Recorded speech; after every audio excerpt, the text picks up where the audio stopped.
Bienvenidos a este nuevo episodio de Nexo Semanal, el espacio donde recopilamos lo más relevante que Nexos ha publicado esta semana. Así es, yo soy Daniela Ramos. Y yo soy Cintia Carmen. Estén atentos que tras los contenidos top de esta semana estaremos teniendo una entrevista en exclusiva. Así es, tendremos a Gisela López, quien es una periodista especializada en temas de política exterior, en el estudio. Así que, vamos. El 25 de noviembre se cumplieron 5 años desde la muerte de Diego Armando Maradona, un jugador que transformó la historia del fútbol y cuyo impacto sigue presente incluso años después. Sí, por ello, Francisco Ríos y Matías Illescas nos han preparado este reel para profundizar sobre quién fue él y por qué sigue siendo, tras tantos años, un ícono del fútbol internacional. Vamos con ello. El 25 de noviembre de 2020, el astro argentino Diego Armando Maradona falleció a los 60 años. Un lustro después, uno de los máximos exponentes del fútbol sudamericano y argentino del siglo XX sigue presente en la cultura e identidad del deporte rey a nivel mundial. Ganador de una Copa del Mundo y campeón internacional con el Barcelona y Nápoles, la historia de Diego no es simplemente un recuerdo más de uno de los futbolistas más influyentes de la historia, sino una muestra de superación, coraje y valentía.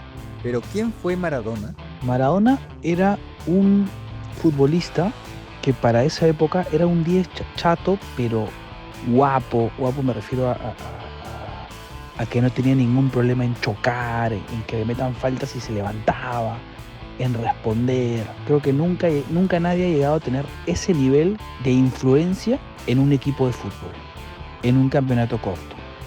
No era de ninguna manera un futbolista en laboratorio, y eso pues es la demostración de que la habilidad no viene necesariamente emparentada con una formación adecuada, ¿no? Es así que el talento nato de Diego Armando Maradona lo llevó a convertirse en leyenda del fútbol sudamericano y argentino, siendo su habilidad indispensable para considerarlo símbolo de identidad. Maradona en Argentina, para los que tienen más de 40 años, es un semidios. Era un chico que venía de las entrañas de Argentina, ¿no? De Fiorito, un barrio muy pobre, que supo sacar a su familia adelante. Maradona, de alguna manera, pero termina haciéndose símbolo en la medida que gana el Mundial y que pues tiene una actuación brillante, acaso irrepetible. Diego también tuvo bastantes altibajos, debido principalmente a sus problemas con estupefacientes. Ante todo, claro está, que Maradona dejó un legado que será imborrable e irrepetible en la historia del fútbol mundial. Era alguien que realmente en su época de esplendor jugó con lesionados, jugó infiltrado, jugó absolutamente comprometido con la causa nacional, ¿no? Y con el deporte. La pelota no se mancha. Habla justamente esa frase, esa que dijo Maradona, de su amor por el fútbol, ¿no? En Argentina, sobre todo, lo ven como un líder dentro de la cancha, ¿no? Un líder que tiraba para adelante a sus compañeros. Yo creo que quizás es el legado de Argentina. Diego Armando Maradona no fue solo un jugador, fue un fenómeno cultural cuya influencia continúa viva en el fútbol global, en la memoria colectiva y en el mito eterno del deporte rey. Conocer la figura de Maradona es comprender cómo el talento, el origen popular y la influencia cultural pueden convertir a un deportista en leyenda. Cuando pensamos en Corea solemos mencionar los doramas o la industria del K-pop, pero el ámbito cinematográfico de este país viene con fuerza. Tras el éxito de K-pop Demon Hunters, Cintia Carmen y Amira Aliaga han preparado un reel hablando sobre ello. ¡Vamos! Hace unos años, Corea del Sur nos hizo bailar con grupos musicales como BTS, EXO o Blackpink. Hoy nos tiene al borde del asiento con series como Squid Game o con películas ganadoras del Oscar, como Parasite. Incluso con cazadoras que cantan contra demonios.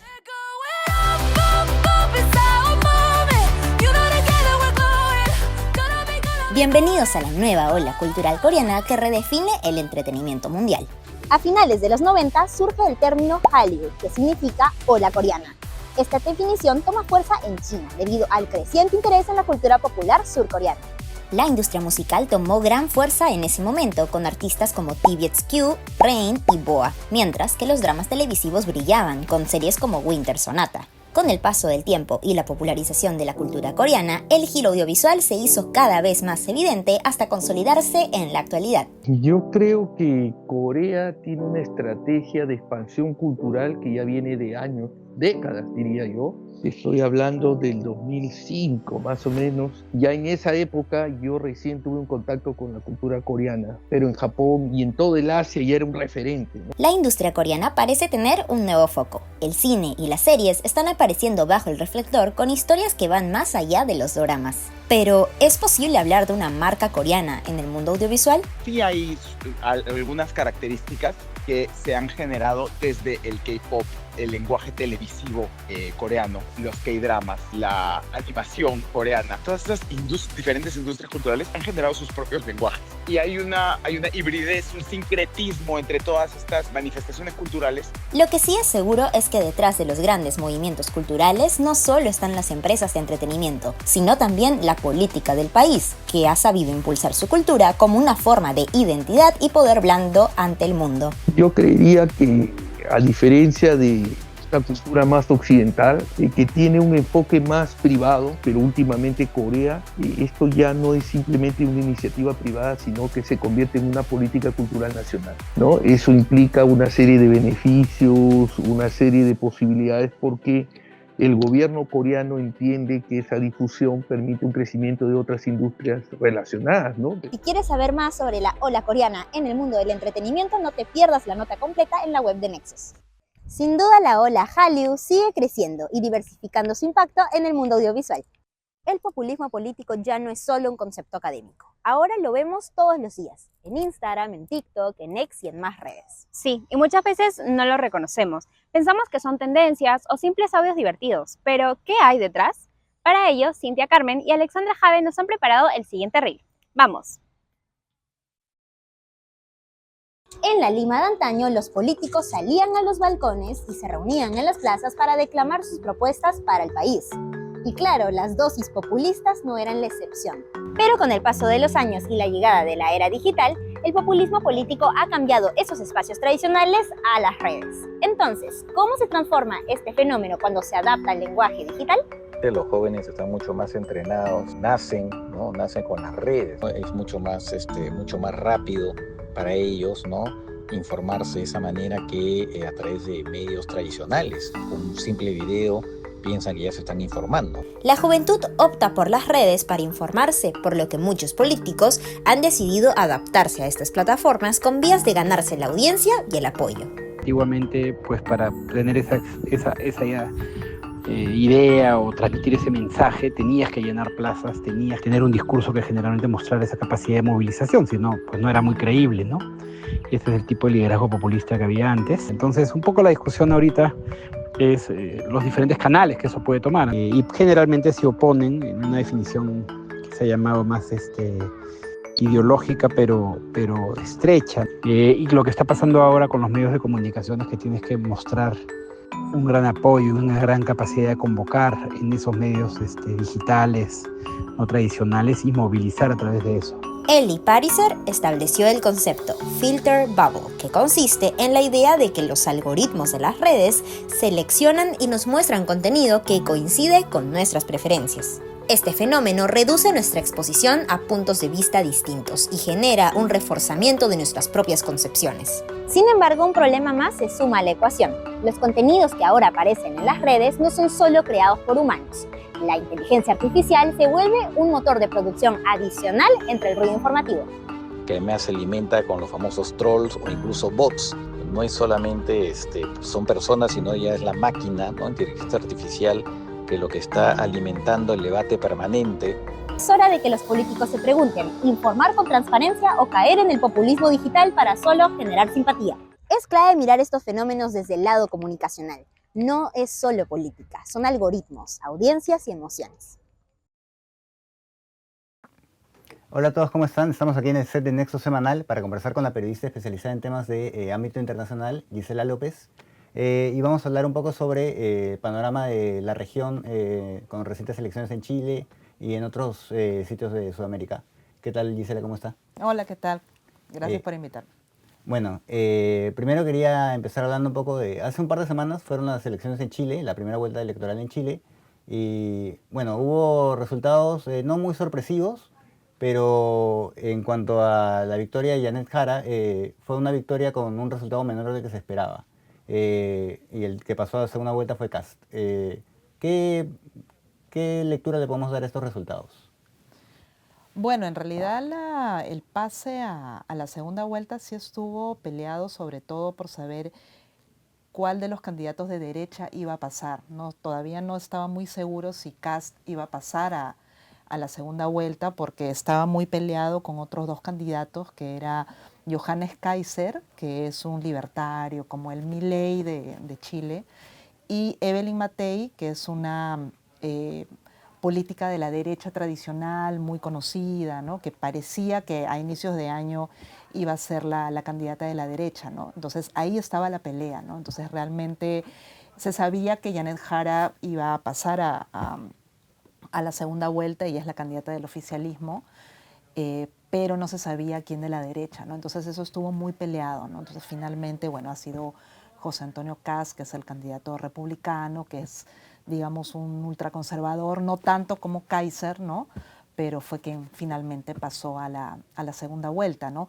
Y ahora las elecciones van a ser el 14 de diciembre y por el momento las encuestas indican que Kast, bueno, la última que ha salido hace 2 días, señala que él tiene más o menos unos 15 puntos de diferencia, ¿no? sobre Janet Jara, ¿no? Igual siempre las encuestas, siempre hay que tomarlas pues con pinzas, ¿no?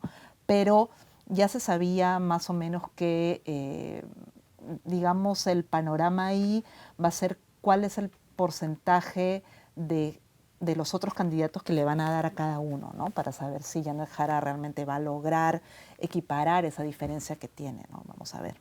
Y hablando de las encuestas, bueno, las encuestas de primera vuelta daban a Jara como ganadora con alrededor del 30%, como lo más bajo que había, pero al final tuvo un 26%. ¿Cómo se explica también este resultado de la candidata del oficialismo? Sí, no ha sido un buen resultado realmente para el oficialismo. De alguna manera ella sigue arrastrando el tema de ser miembro del Partido Comunista. Ella es miembro del Partido Comunista, por más que durante la campaña ha querido edulcorar el tema. Además ha sido ministra de Trabajo del actual mandatario, de Gabriel Boric. Entonces en la campaña ha tratado un poco de alejarse un poco de la gestión, pese a que ha formado parte de la gestión, de alejarse del tema de la etiqueta, de ser comunista. Entonces eso yo creo que ha mellado un poco en la votación que obtuvo, ¿no? Hay que tener en cuenta un candidato que fue Franco Parisi, que finalmente salió tercero, ¿no?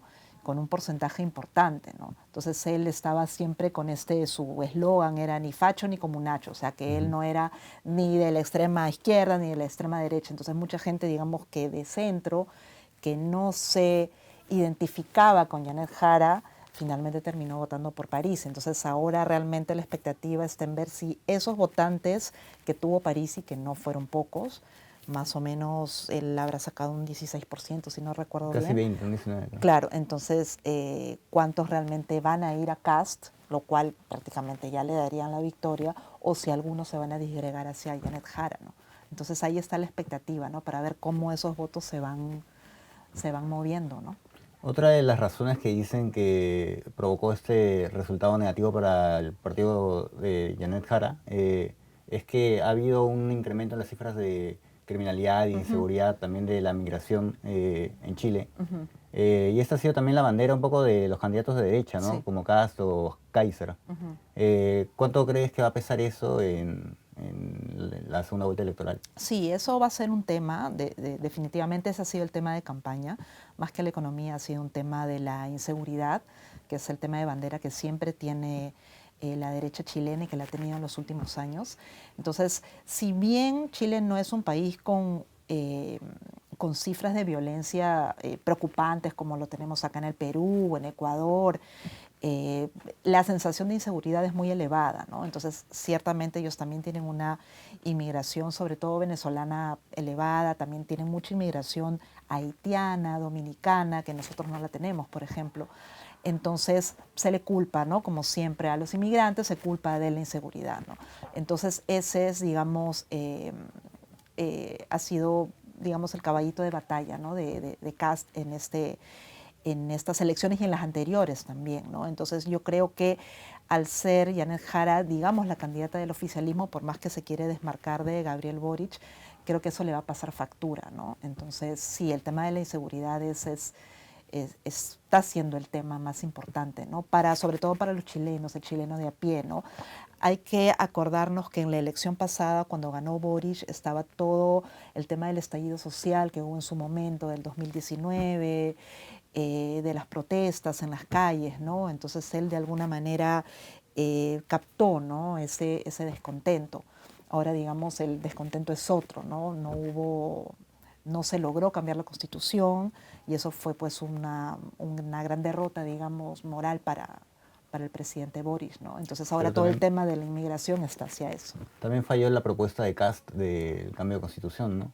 Claro, lo que pasa es que era como un péndulo, ¿no? O sea, nos vamos a una constitución completamente progresista o a una completamente de derecha, ¿no? Entonces al final la gente prefirió digamos, optar por lo que se tiene hasta ahora, que se habla de una constitución, digamos, pinochetista, pero en realidad es una constitución que ha tenido muchos cambios en el camino, ¿no? O sea, no es la constitución de 1980, ¿no? O sea, ha habido muchos cambios que se han hecho durante los gobiernos de la concertación, que eran de centro izquierda, ¿no? Pero sí, eso también significó para Kast en su momento una derrota, ¿no? Pero digamos que ha sabido, por eso ya no habla del tema y ahora se centra en el tema de la inseguridad, ¿no? Y bueno, viendo los resultados de las encuestas que dan un margen de casi 20% a favor de Kast, podríamos pensar que Chile va a dar un giro hacia la derecha o la derecha de Kast, que es un poco más conservadora y ultra. En ese sentido también Bolivia ha pasado de tener al MAS por 20 años a un candidato como Rodrigo Paz, que no es del mismo estilo que Kast, pero también sigue siendo de derecha. ¿Cómo es el panorama de la región? ¿Hay un giro hacia la derecha? Sí, yo creo que eso lo vemos además no solamente en la región, sino en todo el mundo, ¿no? O sea, digamos, ahora hay un auge, un resurgimiento ya desde hace varios años, lo vemos en Europa, ¿no? Con muchos gobiernos que se han ido hacia la derecha, ¿no? En Italia con Giorgia Meloni, en Francia el presidente Macron tiene muchos problemas y siempre la extrema derecha de Marine Le Pen está atrás y en cualquier momento en las siguientes elecciones de repente terminan ganando, ¿no? Entonces es como una tendencia global, mundial, ¿no? Cada país obviamente y Latinoamérica tiene sus particularidades y cada país tiene, ¿no?, sus propias características, ¿no? Pero sí, ciertamente siempre vamos como en un péndulo, ¿no? O sea, como tendencias que hay. En su momento acá tuvimos lo que se llamó el socialismo del siglo XXI en la época de Chávez, de Evo Morales, de Kirchner, en fin, ¿no? De Rafael Correa en Ecuador, ¿no? Era como una tendencia, ¿no? Ahora nos estamos yendo un poco más hacia el otro lado, ¿no? Y sí, es una tendencia que se ve, ¿no? En el caso de Bolivia es un poco matizado, pero sí, ¿no? Lo que pasa es que lo de Bolivia también ha sido el hartazgo y la situación económica, ¿no? O sea, no tienen combustible, no tiene dólares, entonces la gente ha optado por ser prácticos, ¿no? Entonces por eso es que finalmente terminó ganando Paz y no ganando Jorge Quiroga, ¿no? Que era más de derecha, ¿no? Más como Kast. Ajá. Bueno, Gisela, muchas gracias por estar aquí con nosotros. No, gracias a ti. Muchas gracias por la conversación, sería un gusto poder seguir hablando para otra ocasión. Claro, cuando quieran. Gracias a todos por ver la entrevista de Nexo Semanal. Ahora volvemos con nuestras conductoras. Y así hemos llegado al final de Nexo Semanal. Esperamos que les haya gustado este repaso por lo más importante que Nexo se publica. Recuerden que pueden encontrar todos estos contenidos y muchos más en nuestra web y en nuestras redes sociales que se las estaremos dejando por aquí abajo. Así es, nos vemos la próxima semana en lo que será el último capítulo de esta temporada. ¡Chao!